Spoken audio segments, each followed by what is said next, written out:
Welcome back to the channel, everyone. So, just want to say special thanks, 300 subscribers. Thank you all for subscribing. I super appreciate it. This is very exciting for me, and it gives me a lot of motivation and drive to keep creating content for everybody.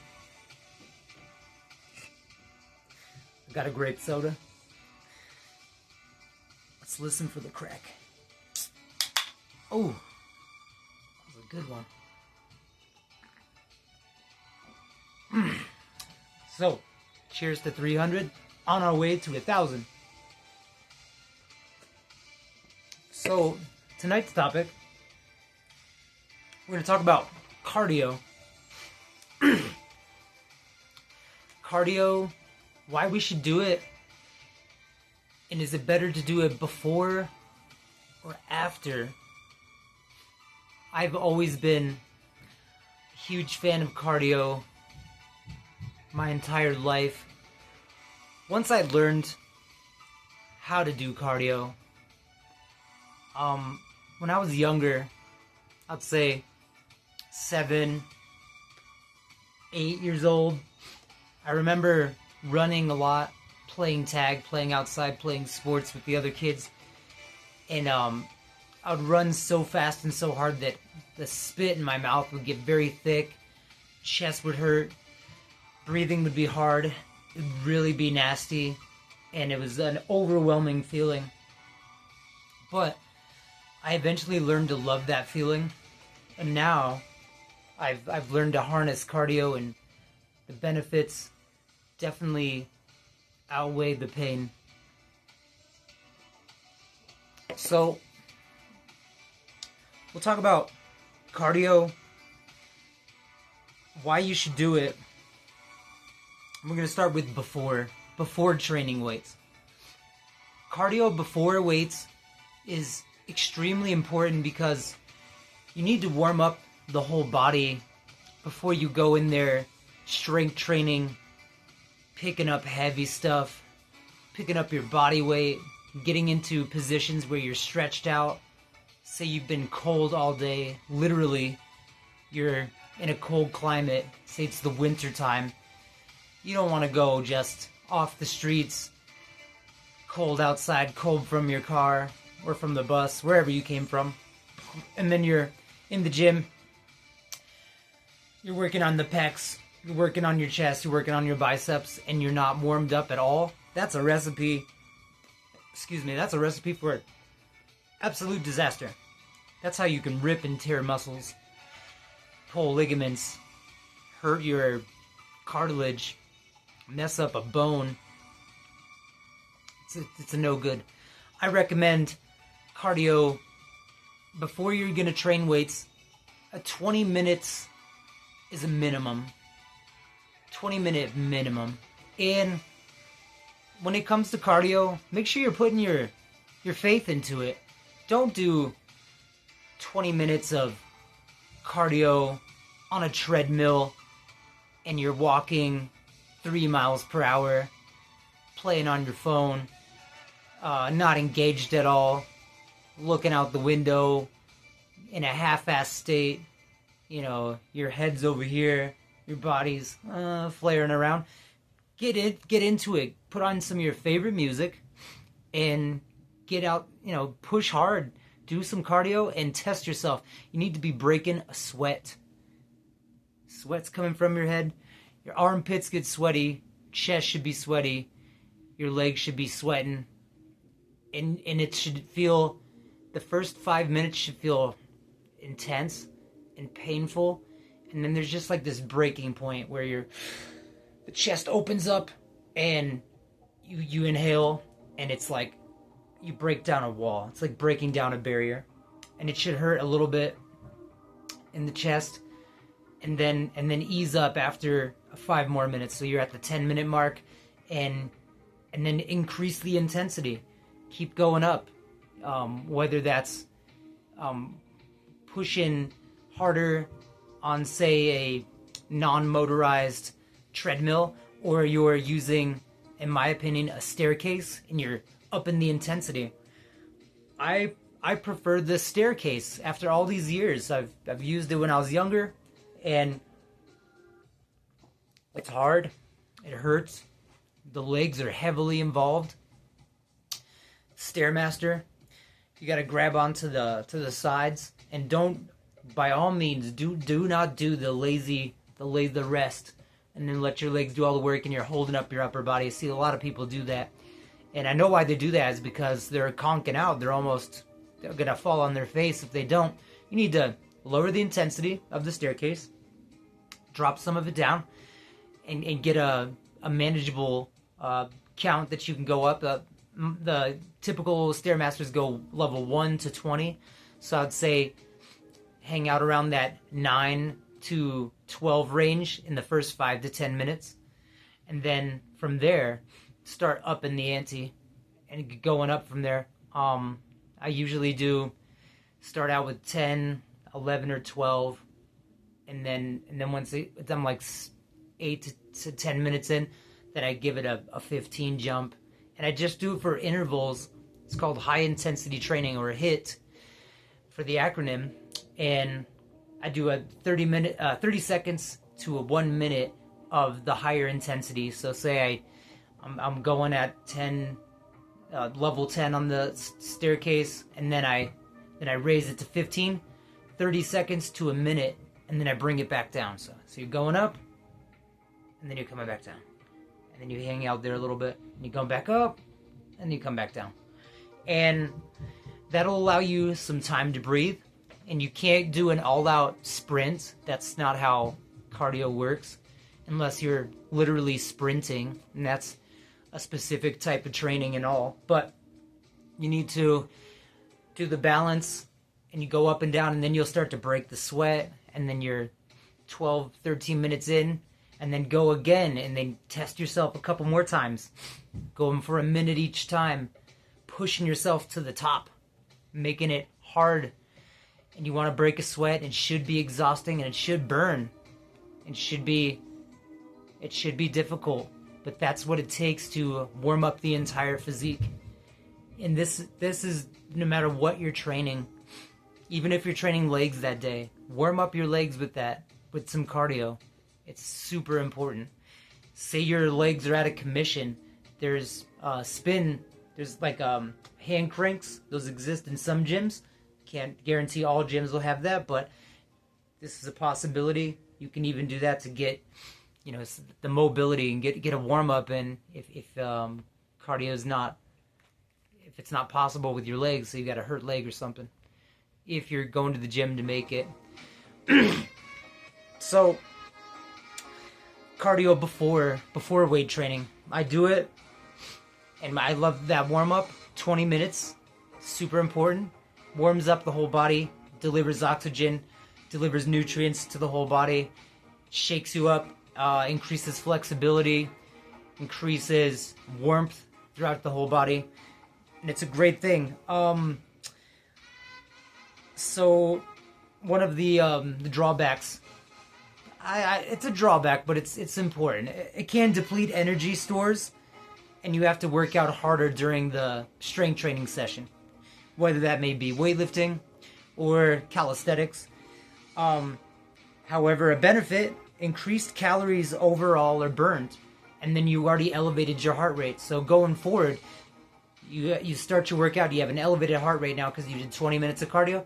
So you're burning more calories going into your workout no matter what you do. The heart rate's staying up there, and it keeps going as long as you don't fall into the cold zone, take 7 minutes off and you're playing on your phone or something. Make sure you're doing the work, and no more than an hour of workout. If you're gonna strength train, if you're in there past an hour, then you start to regress, and it's not really gonna benefit you. It can be fatiguing, and it can be fatiguing after you've did the workout. But like I said, a warm up is super important. So don't think that you're gonna lose gains because of it. You need to do this warm up. Super important for your body's stretching ability overall. Super important for your ligaments, And blood, you want that blood to be pumping through your whole system, get you in the mood to do some weights so you have the best performance possible. Let's see. For certain individuals, maybe weights first before they do cardio, but I would even still recommend, even if you're some sort of Olympic trainer and you're going to do specific lifts like a bunch of snatches, cleans, deadlifts or something, you still do cardio before you get in there and lift weights. It's the right thing to do for a warm-up. And then after weights, more cardio. And then some people's thought process is that this cardio is killing my gains, bro. And I gotta say that's bull roar. I don't believe it. And here's why. You're gonna be burning more fat, and so you do 20 minutes, and then you do the weightlifting session, or calisthenics, or whatever it may be, and then you're gonna go out and do some more cardio. Say another 20 to 30 minute session. You're gonna increase more nutrients going to the muscles that you just worked because you're doing more cardio. You're gonna get more blood in there, moving around the tissue that you just worked, and that's going to help you gain more muscle. In fact, not lose muscle. This is a myth. Better overall health in general, because you're keeping that cardiovascular system going. The heart is a big old muscle too, don't forget that. It's just the muscle that never gives up. You need that to be trained. And although you're sitting down and it's still working out, you need to work that heart out. It's vitally important that you're taking care of your heart health. So continue that. It's efficient use of your time overall. Say you could split this up into just a cardio day, just a weights day, just a cardio day. But if you do the warm-up, weightlifting, and then cardio, 20 to 30 minutes, you are nailing it all up in the right fashion and making it very efficient with your time. I would say you can even optimize your fat loss after you've weightlifted or calisthenic trained.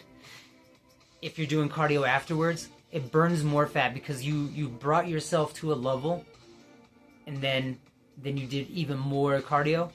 The fat is gonna come off you if you continue doing it like that. Say up to 3 or 4 times a week consistently for months, you'll notice you'll drop some body fat.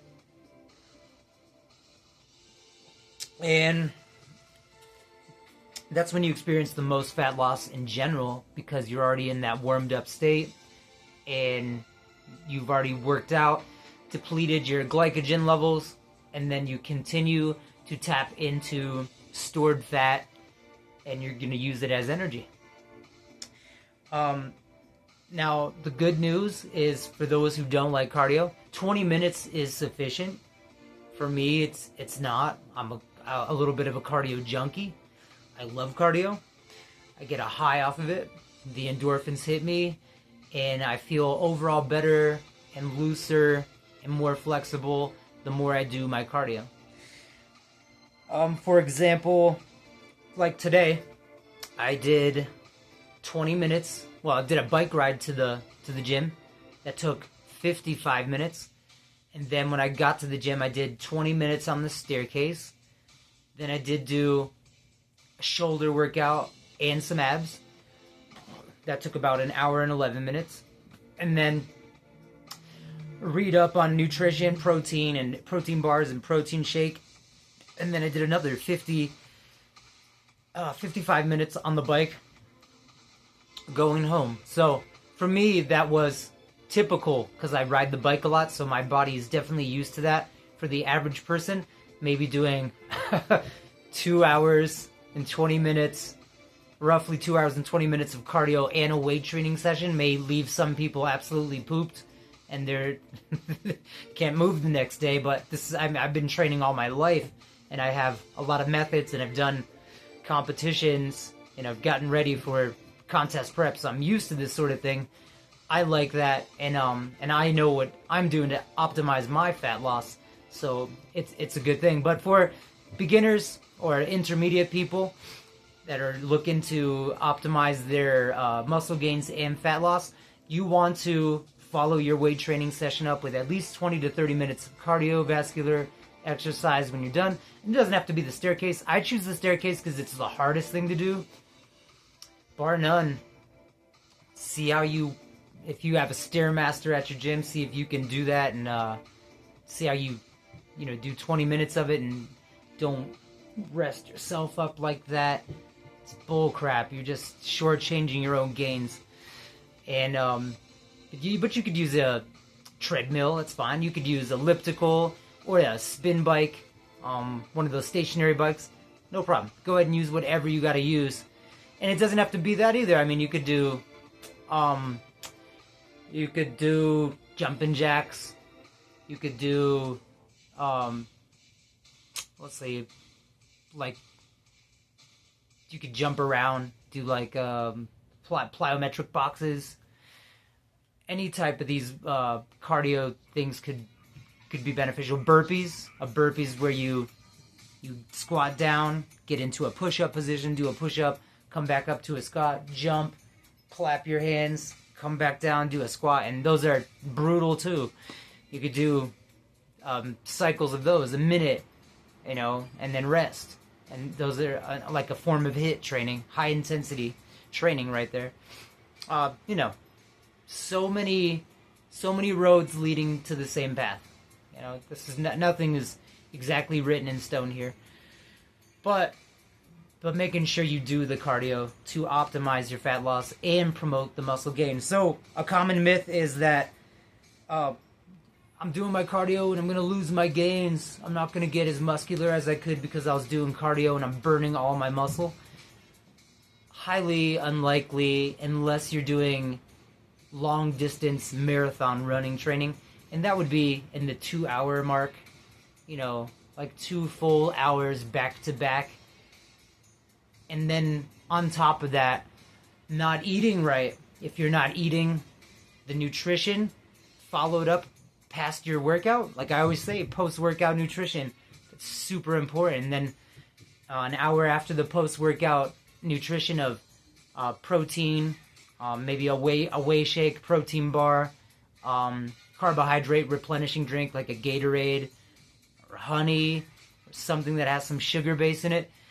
An hour later, then eat the full meal, like a full hearty meal that has plenty of calories, hopefully towards the 2,000 calorie mark, because you're going to want to replenish all your muscles and all the, that's how you get the gains right there. So if you think that you're going to just go in there and you did 20 minutes and then you worked out and then you did 20 minutes more and it's going to really stomp into your gains, fat chance. Most people's genetics don't work like that. And especially if you're eating right, taking in at least 50 grams of protein after your workout. I do 70. Make sure that I'm not leaving anything on the table, because I do jump on a bike afterwards too. I'm going to burn through those calories too. So make sure you're doing the cardio. So I'd say I'm recommending that more food would be the answer if you really think you're tapping into your gains. Now, it may be a more difficult workout because you're doing cardio, but hey, I mean, who said it would be easy? You can't get a chiseled body and it's going to be a cakewalk. It's not what we're doing here. It should be difficult. It should suck. The struggle is real. And you got to ride that struggle bus. There's only one way to get there, and you're going to struggle. So it can be goal dependent, depending on exactly what you're doing. Certain people specific training, but that's for specifics. I'm talking about general fat loss and muscle definition, gaining muscle. This is how to do it. So don't skip out on this. And then consistency. Don't expect to lose body fat and gain muscle mass if you do this one week and then you skip the next week and have Haagen-Dazs and then you have some Dunkin' Donuts, and then you have a few drinks with the buds. You have 6 beers one night, and then a Chipotle burrito with extra shit all over it the next day. It's not how it works either. You gotta be consistent, and you are what you eat. Literally, your body will show you what you eat. It shows off your diet. So, remember that nobody can eat the diet for you. It's completely up to you. And it's your chance. You only get this one body, as far as we know, this one life, this one physical life. And it's up to us to make the most of it. So, make sure you do your cardio. Yep. Warm up, weights, cardio afterwards. The whole process should take you an hour and 20 minutes-ish for the whole thing, start to finish. 45 to an hour in the weight department. 20 minutes, roughly 20 minutes on each side doing cardio. It's the minimum. It's not a set in stone rule there, but I like to do a lot more. I see the benefits. The more I do cardio, the more fat loss, and the better it gets for me. All right, that's all I got for tonight's little video, little topic about cardio. Let me know in the comments if anybody want to watch this one. Your plan, your cardio, your gains, your experiences, and we'll chat it up. Okay. The odd one. Like, subscribe, tell a friend that you know a fitness dude on YouTube who's a cool guy who wants to share knowledge with you. Thank you again, 300 subscribers. Let's keep it going. For all that haven't subscribed, please subscribe. All right. And we're vapor waving, and we're signing out. Have a good night.